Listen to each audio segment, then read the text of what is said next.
지난 수요일 날 어, 서울에는 갑자기 비가 내렸습니다. 그래서 퇴근하는 길에 가게에 있는 우산을 들고 퇴근을 하는데 이제 버스를 타고 전철을 타게 됩니다. 그래서 전철역 앞 횡단보도에서 신호를 기다리고 있을 때 제 앞에 그 무거운 물건을 든 두 명의 여학생이 갑자기 쏟아진 그 소나기 때문에 어쩔 줄 몰라 하며 횡단보도를 건너기는 해야 되고 어디 우산도 없고 비를 피할 곳도 없고 그래서 이 어쩔 줄 몰라 하는 그런 것을 보게 됐습니다. 제가 순간적으로 그 학생들에게 제 우산을 씌워줄까 고민하면서 주위를 둘러보는데 제 우산은 작은 거였고요. 어, 저보다 큰 우산을 든 사람들이 몇몇 보였습니다.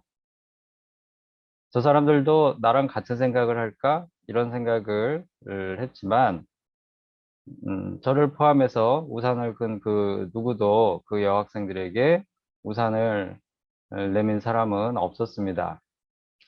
잠시 후에 신호가 바뀌었고요. 저는 전철을 타기 위해서 역사 안으로 들어갔습니다. 그리고 그 여학생들도 자기들의 갈 길을 갔습니다. 내내 그 비를 맞으면서 걸음을 재촉하는 모습을 보았습니다.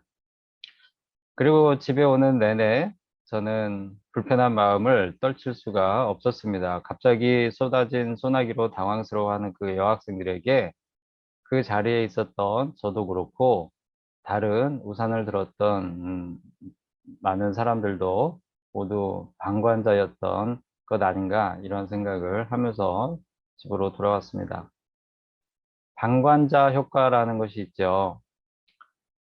사전적 의미를 보면 주위에 사람이 많을수록 내가 아니어도 누군가 나설 것으로 생각하고 어려움에 처한 사람을 돕지 않고 지켜보기만 하는 현상이라고 되어 있습니다. 이런 방관자 효과의 대표적인 사례로 언급되는 것이 1964년 미국 뉴욕주 퀸즈 지역에서 일어났었던 제노비스 사건이 있습니다. 잠깐 소개를 하면 28살의 키티 제노비스라고 하는 여성이 새벽에 일을 마치고 귀가하던 중에 주택가에서 강도를 만납니다. 제노비스가 도와달라고 소리를 치니까 주변 아파트에 불이 켜지고 사람들이 내려다 보았습니다. 그리고 그중 한 사람이 소리를 지르니까 강도는 도망치게 됩니다. 그런데 제노비스가 부상을 당한 몸으로 얼마 가지 못하고 어떤 가게 앞에 쓰러집니다. 그런데 이때 도망쳤던 강도가 다시 돌아와서 제노비스를 또 공격을 합니다. 이때 또다시 아파트에 불이 켜졌지만 그 누구도 내려와 보지는 않았고 강도는 아파트에 불들이 켜지니까 다시 도망을 쳤습니다. 제노비스가 힘겹게 자기 집 근처에 도착했을 때 이때는 이제 그 아파트 주택가에서 사각지대였기 때문에 강도가 또다시 나타났고 결국 제노비스는 그 자리에서 죽음을 맞이하게 됐다라고 하는 사건입니다. 제노비스가 강도를 당하는 사건을 여러 사람들이 목격했지만 누군가 도와주겠지 하는 마음으로 방관하는 사이에 제노비스는 목숨을 잃었습니다. 이 사건을 예를 들어서 학자들은 방관자 효과를 이야기하기도 합니다. 그리고 이런 사건은 여기 한국에서도 종종 일어납니다. 지난 5월 어느 날 서울의 한 아파트 입구에서 오전 6시경에 60대 남성이 길을 나서다가 길에서 만난 마약을 한 40대 남성에게 묻지마 폭행을 당하고 죽는 사건이 있었습니다. 그런데 그 당시에 그곳을 지나가던 많은 사람들이 있었다고 합니다. 그들 중 누구도 가해자를 말리지도 않았고 피해자에게 응급 조치를 하지도 않아서 결국 피해자가 그 자리에서 사망에 이르렀다라는 기사를 본 적이 있습니다. 나중에 경찰이 수사를 하면서 길 건너편에 있는 CCTV를 확인해 보니까 그 시간에 그 자리를 지나쳐간 사람들이 모두 53명이다라는 그러한 내용도 보았습니다. 그래서 어떤 신문에서는 이 사건을 한국판 제노비스 사건이라고 하기도 했습니다. 매스컴에서 우리가 이런 사건들을 접할 때마다 우리는 어떻게 사람들이 그럴 수 있는가라고 분노하기도 하죠. 그런데 이렇게 타인의 고통에 무관심한 방관자의 모습은 집단 속에 있을 때만 있는 것이 아니라 한 개인의 삶에서도 얼마든지 나타날 수 있는 것 같습니다. 우리는 사실 여러 가지 이유로 타인의 고통에 대해 못 본 채 하며 살아가고 있는 것 같습니다. 우리 주위에 있는 누군가가 다른 사람의 도움을 절실하게 필요로 하는 것을 알면서도 내가 아니더라도 누군가 돕겠지. 반드시 내 도움이 필요한 것은 아닐 거야. 이런 생각으로 또는 귀찮고 괜히 신경 쓰고 싶지 않은 마음으로 또는 그를 돕는데 필요한 나의 시간과 비용이 아깝다는 생각으로 도움이 필요한 사람을 못 본 채 하기도 하는 것 같습니다. 오늘 말씀은 그런 우리 자신을 돌아보게 합니다. 신명기는 이스라엘 백성들이 가나안 땅에 들어가기 전에 모압 평지에 이르렀을 때 모세가 다시 한번 하나님께서 주신 율법을 강조하여 가르치는 말씀입니다. 본문 말씀은 그 가르침 중에 하나로 주로 재산에 대해 말씀하고 있지만 그 적용에 있어서는 방관자 효과에 대해 생각해 보게 하는 말씀인 것 같습니다. 하나님은 본문에서 형제에 대하여 못 본 채 하지 말라고 반복하여 말씀하시고 있습니다. 어려움에 처한 형제에 대하여 방관하지 말라는 말씀이죠. 1절에서 하나님은 형제나 이웃이 잃어버린 소나 양을 발견하면 못 본 채 하지 말고 그 소나 양을 데려다가 그 주인에게 갖다 주라 이렇게 말씀하십니다. 2절에서는 주인이 누구인지 알지 못한 경우라도 못 본 채 하지 말고 데려다가 주인을 알게 될 때까지 소나 양을 보살펴 주고 그리고 그 주인을 알게 되었을 때 돌려주라 이런 말씀을 또 하십니다. 3절에서는 소나 양뿐 아니라 나귀이거나 의복이라도 그리할 뿐 아니라 그리고 형제가 잃어버린 것이 무엇이든지 못 본 채 하지 말라고 말씀하시고 있습니다. 4절에서는 형제의 나귀나 소가 길을 가다가 길에서 넘어져서 형제가 혼자 일으키지 못하는 것을 보면 못 본 채 하지 말고 가서 반드시 도와주라. 이런 말씀도 하고 계시죠. 여기서 형제는 비단 가족만을 얘기하는 것이 아니라 우리들의 이웃들도 다 포함하는 그런 말씀이 되겠습니다. 사실 이웃이 잃어버린 짐승을 데려다가 그 주인을 찾기까지 데리고 보살피는 일은 귀찮은 일이죠. 신경이 쓰이고 또 내 시간과 비용이 들어가는 일입니다. 그런데 마침 주위에 아무도 없다거나 또는 반대로 나 말고도 다른 사람들이 그 자리에 함께 있다면 내 시간과 비용이 아깝거나 또 다른 사람에게 그 일을 미루는 마음으로 얼마든지 못 본 채 할 수 있을 것입니다. 만일 우리가 어려움에 처한 이웃에 대하여 못 본 채 한다면 우리는 그들에게 방관자가 되는 것이겠죠. 그래서 어떤 면에서는 강도에게 당하고 있는 제노비스를 집안에서 구경만 하고 있는 사람들이나 피투성이가 된 채 길에 쓰러져 있는 60대 남성을 그냥 지나쳐버린 53명의 행인들과 같은 그러한 사람이 될 것입니다. 그런데 하나님은 4절에서 못 본 채 하지 말고 반드시 형제를 도우라 이렇게 말씀하시고 있습니다. 이 못 본 채 하지 말라는 예수님의 가르침이 또 있죠. 예수님도 이웃의 어려움을 못 본 채 하지 말라는 그런 가르침을 주셨습니다. 바로 우리가 잘 아는 누가복음 10장에 나오는 선한 사마리아인의 비유 가운데 그런 모습이 나옵니다. 어떤 사람이 예루살렘에서 여리고로 가다가 강도를 만나 매맞고 옷도 모두 옷도 벗겨지고 그 다음에 거의 죽게 된 상태로 길에 버려집니다. 제사장과 레위인이 지나가면서 그를 보는데 못 본 채하고 피하여 지나갔다. 이렇게 말씀하시죠. 그런데 사마리아 사람은 그의 상처에 응급처치를 해주고 주막으로 데리고 가서 주인에게 돈을 주며 그를 자신이 돌아올 때까지 돌봐달라고 부탁을 합니다. 돈이 모자르면 내가 돌아와서 더 주겠다 라고까지 이야기를 하고 자기 길을 떠나죠. 사마리아 사람은 수고와 시간과 비용을 아끼지 않고 어려움에 처한 이웃을 못 본 채 하지 않았던 것입니다. 예수님의 이 비유의 말씀은 자신의 율법 지식을 뽐내던 율법 교사에게 지식이 아닌 실천하는 삶을 가르치는 그것이 율법 정신임을 가르치면서 나오신 그런 말씀입니다.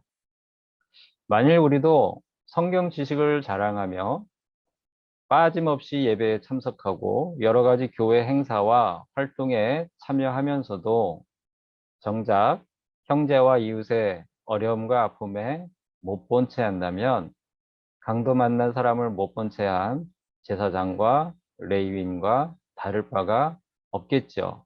그리고 제노비스와 묻지마 폭행을 당해 죽어가는 60대 남성을 못 본 채 한 그 많은 사람들과 다를 바가 없을 것입니다. 그런데 하나님은 출애굽기 말씀을 보면 이렇게 못 본 채 하지 말아야 할 대상이 단지 가까운 이웃에만 에, 이웃만 해당하는 것이 아님을 가르쳐 주고 계십니다. 출애굽기 23장 4절에서 5절 말씀을 읽어보겠습니다.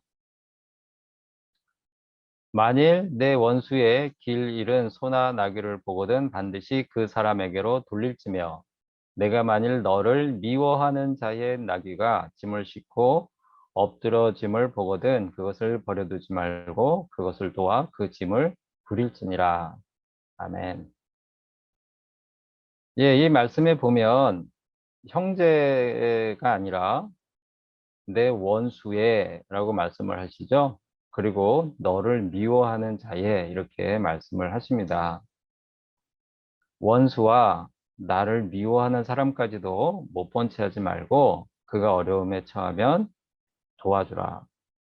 그런 말씀을 하시는 겁니다.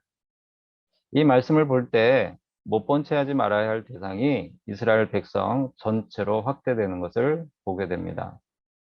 뿐만 아니라 예수님은 유대 민족이 이방인보다도 더 못하게 여기는 사마리아인을 선한 이웃으로 가르침으로써 못 본 채 하지 말아야 할 대상을 더 넓혀주고 있음을 우리가 보게 됩니다.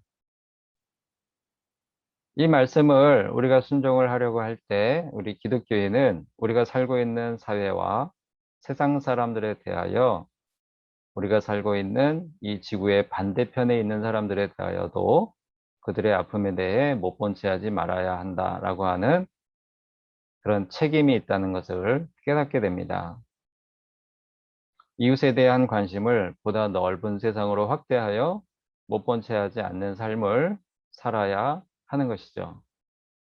이 못 본 채 하는 것은 사실 못 본 채 하지 않는다고 해도 우리가 세상에서 세상의 법으로 처벌을 받는 것은 아닙니다. 어떤 면에서 그렇기 때문에 사람들은 더 쉽게 방관자가 되는 것 같습니다. 세상의 법으로는 이웃의 고통에 대한 방관과 무관심이 죄가 되지는 않습니다. 그러다 보니까 방관하고 또 관심을 보이지 않는 무관심이 오히려 상식이 되어가고 그것이 세상을 사는 지혜인 것처럼 사람들이 의식하고 살아가는 것 같기도 합니다. 그런데 하나님은 이웃의 어려움을 못 본 채 하지 말라는 말씀을 선택이 아닌 필수로 가르치고 계십니다. 본문 4절 말씀에서도 반드시 형제를 도우라 이렇게 말씀을 하시죠. 그런데 신약에서도 같은 가르침을 주십니다. 요한일서 3장 17절, 야고보서 4장 17절 말씀을 우리 같이 읽어보겠습니다.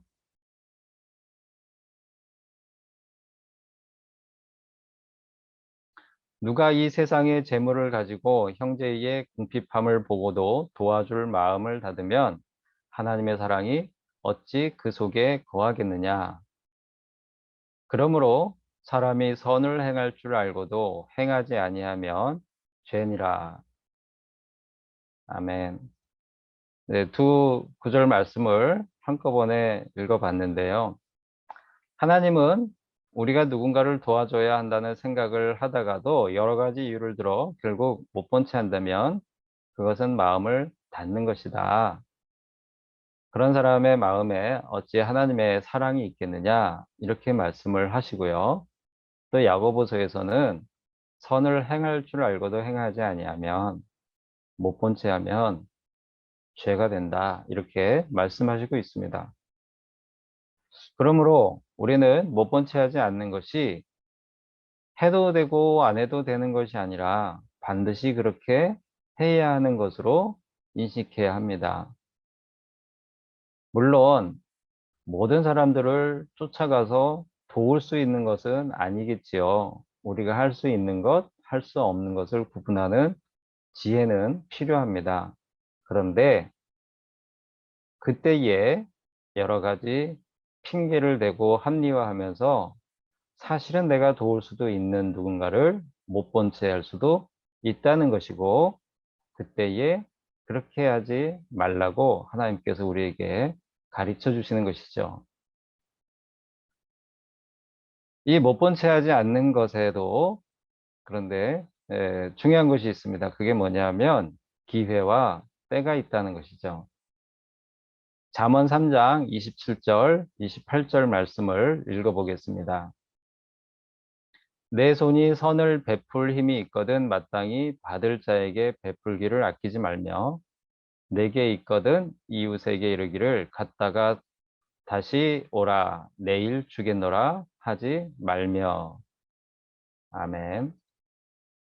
네, 여기 말씀 보니까 27절에 선을 베풀 힘이 있거든 이라고 말씀을 하십니다. 그런데 이 말씀을 반대로 우리가 생각을 하면요. 힘이 없을 수도 있다는 것이죠.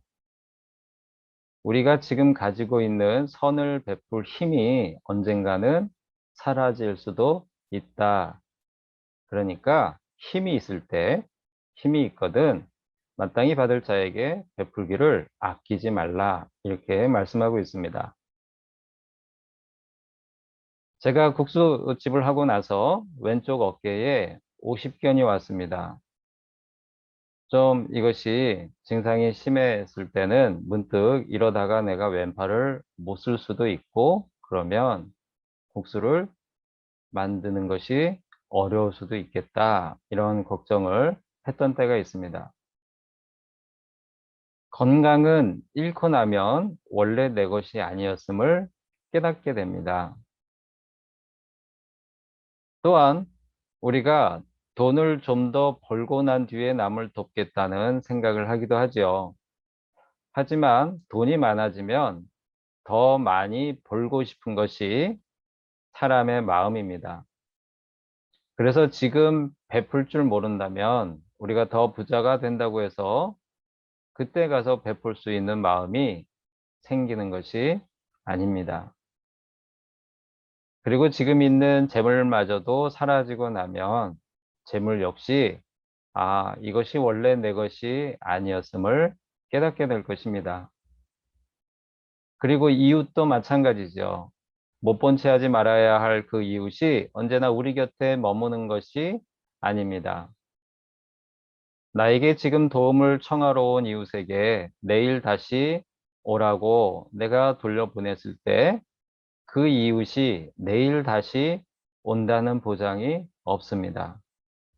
지금 도움을 줘야 할 이웃이 있는데 그 이웃은 내가 못 본 채 하지 않고 그를 도울 때까지 나를 반드시 기다려 주지는 않는다는 것이죠. 내가 무심하거나 주저하고 있는 사이에 그가 내 곁을 떠나 다른 곳으로 갈 수도 있고요. 하나님께서 그를 부르실 수도 있지 않겠습니까? 그러므로 어려운 이웃을 못 본 채 하지 말고 도울 수 있는 것도 기회가 있고 때가 있음을 우리가 알아야 합니다.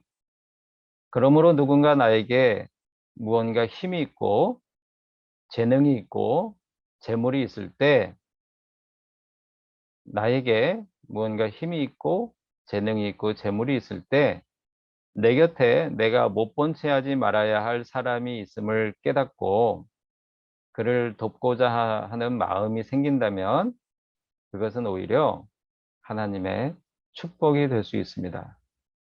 그리고 우리가 그 마음을 실천에 옮길 때 하나님은 우리가 생각했던 것보다도 더 놀라운 열매를 맺어 가십니다. 그 한 가지 예를 말씀을 드리고 말씀을 맺겠습니다. 한센병이라는 질병이 있습니다. 과거에는 문둥병 또는 나병이라고 불렀습니다. 성경에도 나오고 있지요. 우리나라에 기독교가 들어왔을 때 이 한센병 환자들에게 하나님의 사랑을 베푼 대표적인 기관이 있습니다. 기독교인들이 한센병 환자들을 돌보았던 곳 하면 떠오르는 곳이 있지요. 우리가 잘 알고 있는 대표적인 순교자 중에 한 분인 손양원 목사님이 사역한 곳으로 유명한 곳이기도 합니다. 어디냐 하면 바로 전라남도 여수에 있는 애양원이라고 하는 곳이 있습니다. 이 애양원의 시작은 길에서 만난 한센병에 걸린 여인을 못 본 채 하지 않은 한 선교사의 사랑에 있었습니다. 그분의 이름은 포사이드라고 합니다. 미국에서 오신 선교사님이었고요. 그는 원래 전주에서 의료 선교를 하다가 그때 당시에 한국의 선교 형태는 교회가 있고 또 학교가 있고 병원이 있었어요. 이런 게 이제 하나의 에, 그 팀워크를 이뤄서 지역에 가서 선교를 했었죠.